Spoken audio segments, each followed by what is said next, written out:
Today on AI Applied, big news out of OpenAI. I feel like there's always big news out of OpenAI. They are shipping fast. A lot of companies are right now, but today's OpenAI. And two things, Jaeden, that I wanted to talk about that you and I were both pretty excited about. Number one is the search engine, right? So there's no login anymore. They are really taking this as a competitor to Google. In very much the same way that you just go on to a browser, you can now go on to OpenAI. You don't have to log in. That's wild. But Jaeden, maybe the bigger story here, because that's just kind of cool. Maybe the bigger story here is deep research, which is very similar to if you know what Google's deep research is essentially, again, it just does a lot of deeper thinking. And I want to talk about, I know you want to talk about just how big this actually is. And I'm not sure that people are understanding just how huge this is. So I'd love you to talk about your perspective on this. And then I want to talk about some things that other people are saying about it, because it's kind of out there. Yeah, totally. So I think this is so interesting. Honestly, it's interesting to me that they rolled this out as a product, but I low-key love it, and I've tested it out. I want to just, based off of their release, they did this like blog post, and this is the direct quote from them. They said, introducing deep research, an agent that uses reasoning to synthesize large amounts of online information and complete multi-step research tasks for you, available to pro users today. Plus and team will be next. Okay.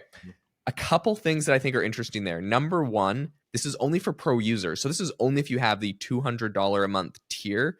And I just so happen to have, I don't know if I would, to be honest, unless in my current job, I would say my current roles, I don't know if I would pay $200 a month just for this, but because I already have it for Operator, which is really cool, and I'm testing out some really cool stuff with it, it just kind of was there, so I was able to test it Operator out. being the literal AI agent that takes over your machine. Yes. Actually, it's kind of interesting. It's kind of fun. Like if you go and get if you go and get it just once, if you want to test everything out, I'd say pay the $200 if that's not like a crazy amount of money for you.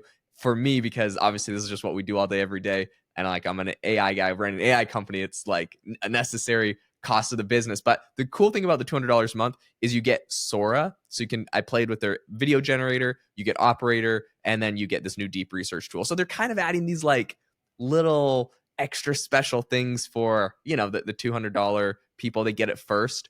But as a standalone product, I don't know if this would be the reason I'd use this as a use case. Okay.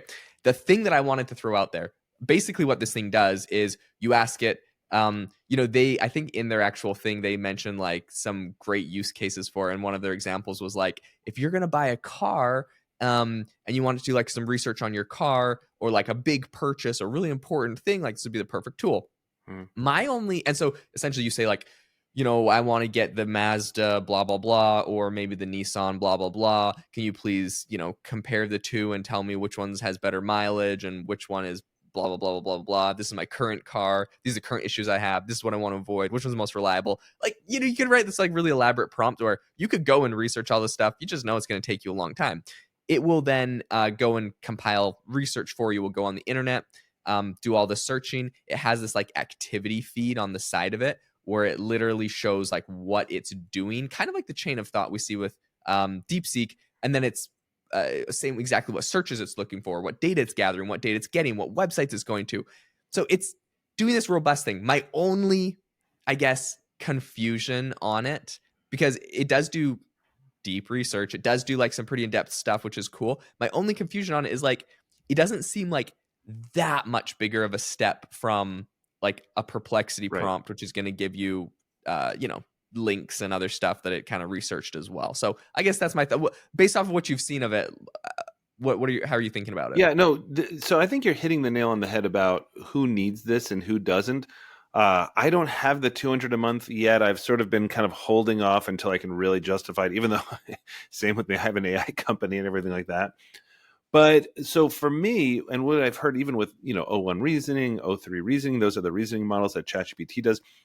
You've been hearing a lot about DeepSeek. DeepSeek has a reasoning model. Basically, all these companies now have reasoning models. And if you don't know what that means, essentially reasoning models are things that build in what they call chain of thought, essentially. It just takes a lot more time during the inference stage. And the inference stage is just a fancy way of saying when you are asking it a question and getting a response back, as opposed to the training stage when it was learning everything. So in this inference stage, what it does is it takes 20 seconds, 30 seconds, and really thinks about it. And as we know from our little tips and tricks around chain of thought prompting, if we say, think deeply about this or take a deep breath, the model actually does a much better job at responding. So, kind of to Jaden's point here, well, is it so much better than just asking Perplexity or another search or something like that and telling it to take a deep breath?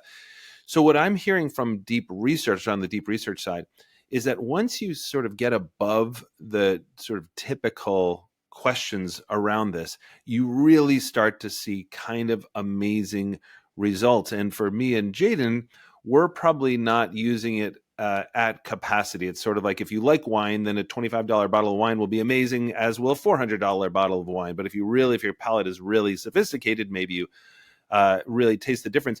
So the person that I've been going to is one of our favorite people, Ethan Mollick, who's a professor at Wharton. And I don't know when he sleeps. He just constantly tests these things. And Jaden, I just want to read you what he has been saying about it, because he's been comparing Google's deep research and OpenAI's deep research. And what he was finding just anecdotally was that Google's deep research was more of a kind of a summarization of a lot of different getting 20 different sources. And I mean, like, really academic papers, and taking, the summaries from them. But then when he says what OpenAI does a lot better is that it really seems to think through it and take a new perspective on it rather than just summarizing. So Ethan, again, if you're not following him, go ahead. But this is what I love that he said. He said this on X yesterday from the time we're recording this. And he says this, and I don't repost a lot on LinkedIn, but I reposted this because he says this: interesting data point on OpenAI's deep research. This is Ethan, I've been getting a steady stream of messages from very senior people in a variety of fields who have been unsolicited, sharing their chats and how much it's going to change their jobs. This has never happened with other AI products. And understand that Ethan Mollick has tested everything a million times. And then he says, I think we don't know how useful it's going to be in practice, and the model still has a lot of rough edges and hallucinates, but I haven't seen senior people as impressed by what AI can do or as contemplative of what this means for him and their junior employees as this moment right now. I think in part because it feels very human to work with it like it does with senior managers. If you assign it a task, it does the work and comes back to you with a report or briefing. You don't expect perfection. You just want a well-supported argument and analysis. So Jaden, and then the next thing he said, which was just today, he said, fun to watch deep research basically go through the same learning journey as I did. So if you guys have used reasoning models, it will show you what it looks like, what it's thinking as it goes through. DeepSeek, if you tested it out, has a very human way of doing it. And what he was saying, Ethan Mollick was saying on deep research is, he's saying that it kind of has similar thinking to how Ethan had when he was when he works with like his first year PhD classes. So it says things like, I'm thinking through definitions of ambidexterity. And okay, it says literally things like, okay, let me see. Organizations usually follow this, and I'm mapping out a journey. So Jaden, my point here is that Ethan Mollick, who has been testing this thing out a lot, is saying, hey, I have never seen anybody thinking so deeply about how this is actually going to impact who they hire, the work they do, everything else. So it may be that you and I aren't sort of testing the boundaries of this, and we're sort of doing more simplistic sort of things. But the people who are really testing the boundaries are, for the first time, I think, really saying, whoa, sooner than I thought, we may not need this category of employee. And that to me is huge. Yeah, I think you're right.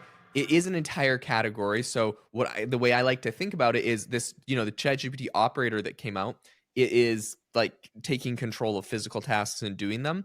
And this deep research is kind of it's similar. Is the thought employee, is the interesting. The research. And so I recently was, I was testing this out yesterday just to see what it would do.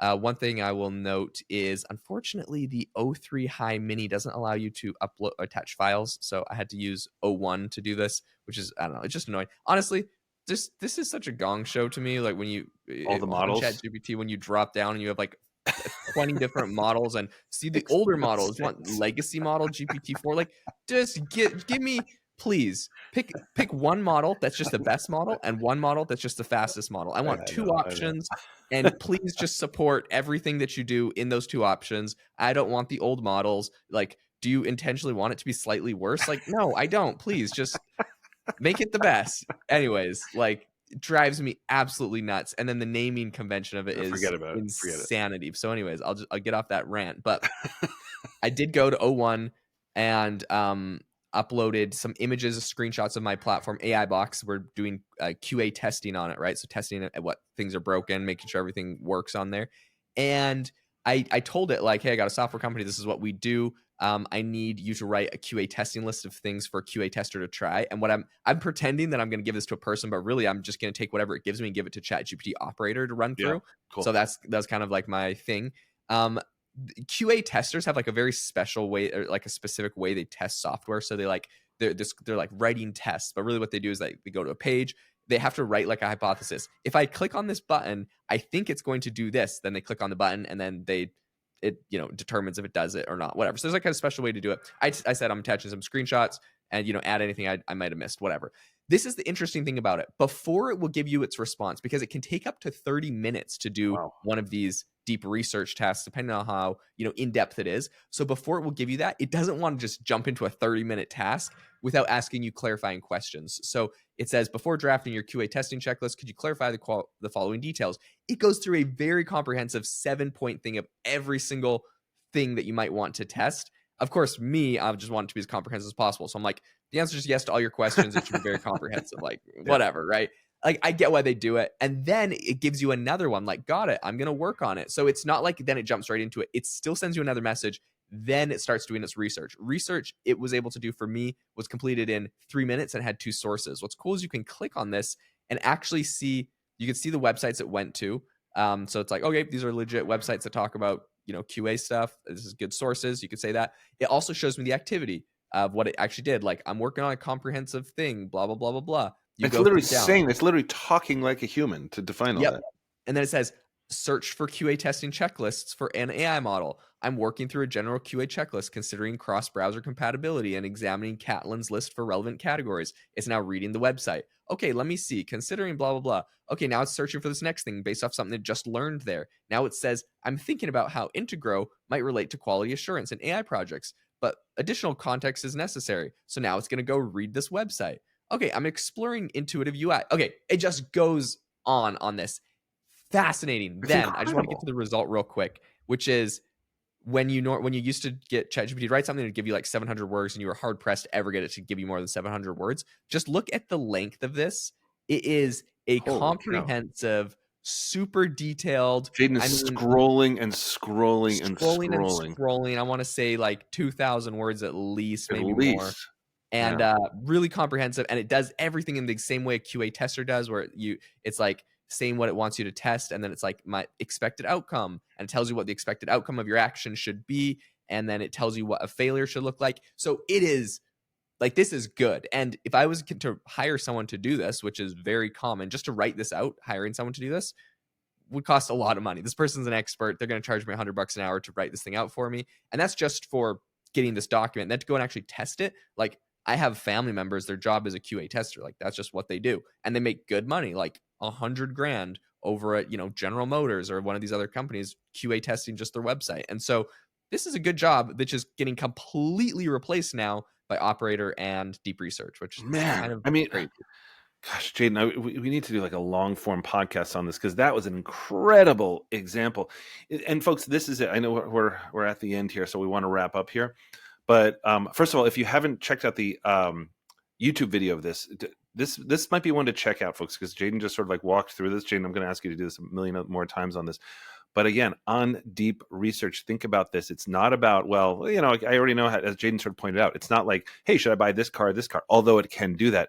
It's because ChatGPT, all these other things can already do that. You may not need it for that. But if you want to think about the future of work and in your industry and what you do and everything else, this thing really sounds like it's not a black box. You don't ask a question and then it comes out with something. It's telling you where it goes. This is getting more and more powerful. We are at the opening stages of this. This is going to be absolutely colossal. Listen, if you enjoyed this, as you know what we're going to say, if you wouldn't mind leaving a rating and review, it really means a lot to us. I'm sure this sounds like white noise when we ask you for that. But maybe today's the day. Maybe you're like, you know what? I like Jaeden. I like Conor. I'm just going to do that today. It would be absolutely amazing. And we will see you on the next episode.